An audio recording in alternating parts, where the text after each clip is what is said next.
안녕하세요. 우즈베키스탄을 소개하는 TV 우즈베키스탄입니다.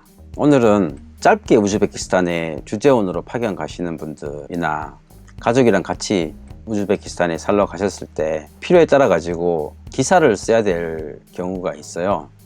운전기사를 고용하고 관리하는 거에 대한 얘기를 좀 해볼까 합니다. 보통 이제 2년짜리 3년짜리 주재원으로 오시는 분들은 법인용 차량이 있지만 가족들 때문에 별도로 차가 있어야 되는 경우들이 보통이에요.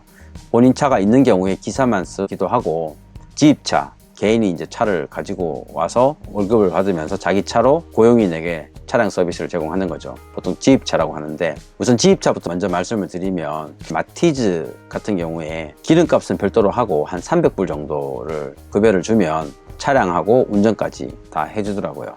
라세티나 그런 차량 정도 되면 400불에서 450불, 그리고 그때 당시에 이제 에피카죠. 에피카 되면 한 600불, 700불까지도 요구하기도 하고, 그렇게 이제 지입차를 사용을 했었는데, 지입차를 하실 때 일반적으로는 차량의 소모품들은 기사의 월급에 포함되어 있다고 이렇게 하는데, 이제 사전에 얘기가 되지 않으면 엔진 오일 교체라든가 브레이크 라이닝이라든가 타이어 교체, 이런 부분들이 나중에 좀 악유가 생길 수 있어요. 그래서 고용을 하실 때 급여 얘기하시면서 그 부분들까지도 미리 이야기해 놓으시는 게 좋고, 물론 이제 휘발유 같은 경우는 사용하는 만큼 들어가는 거기 때문에 별도로 지입차를 고용하시는 분이 내는 게 맞는 것 같고요. 만약에 휘발유 비용을 급여에 포함시키면 기사들이 될 수 있으면 안 움직이려고 해요. 그래서 그런 부분들 좀 불편하니까 한 번에 다 주면 편하다고 생각하시지만 실제로 운영하실 때 불편한 분들이 생기니까 휘발유는 별도로 지불하시면 되고, 운행일지를 꼭 쓰게끔 손으로 표를 만들어 가지고 쓰든지 어떻게 하든지 간에, 지입차니까 이제 퇴근 시간 이후에 개인적인 용도로 사용하는 기름값까지 내가 내려고 하면 기분이 좀 나쁠 수 있으니까, 가능하면은 출퇴근에 소요되는 기름값을 고용하신 분이 낸다고 하더라도 개인적으로 주말에 사용하는 기름값까지 주는 거는 좀 자리에 맞지가 않잖아요. 그래서 금요일 날 키로수를 확인하시고 그 다음 주 월요일 날 다시 카운트를 시작하시는 그런 방식으로 주행일지를 꼭 쓰게끔 하고요. 또 하나, 이제 우즈베키스탄의 운전 습관들 때문에 조금 불편함을 겪을 수 있는 문제가 뭐냐면, 저 같은 경우는 이제 좀 연세가 지긋하신 분을 기사로 썼어요. 한국말을 못하더라도 제가 러시아 말을 하니까.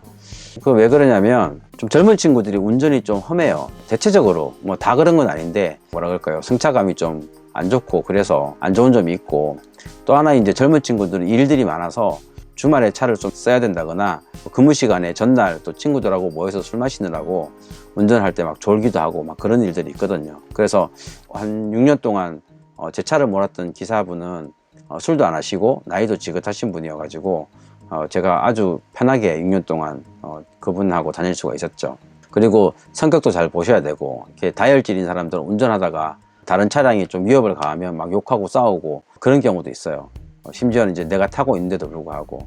그래서 저 같은 경우는 그런 기사들은 바로 잘라버리고 차라리 새로운 좀 얌전하고 점잖은 기사를 고용하는 게 낫다고 얘기를 하는데, 그 기사분 채용하실 때 물론 한국어가 어느 정도 좀 되는 사람을 원하시겠지만, 그것도 중요하지만 좀 성격이 차분하고 나이가 좀 지긋하게 있으신 분, 특히 이제 술을 안 마시는 분이면 더 좋고요. 그런 부분들 감안하셔가지고 지입차를 구하실 때 하시면 되고, 일반적으로 이제 그냥 운전기사를 구하는 거는 사실은 그렇게 녹록지는 않아요. 급여가 너무 작아서 한 달에 급여를 기대하는 건 최소 300불 이상인데, 그냥 기사만 쓰면 사실은 지입차를 쓰는 것보다 오히려 더 비싸게 치일 수가 있으니까, 어쨌거나 그냥 기사를 쓴다고 하더라도 좀 전에 말씀드렸던 기사의 성품을 되게 중요하게 보셔야 되고요.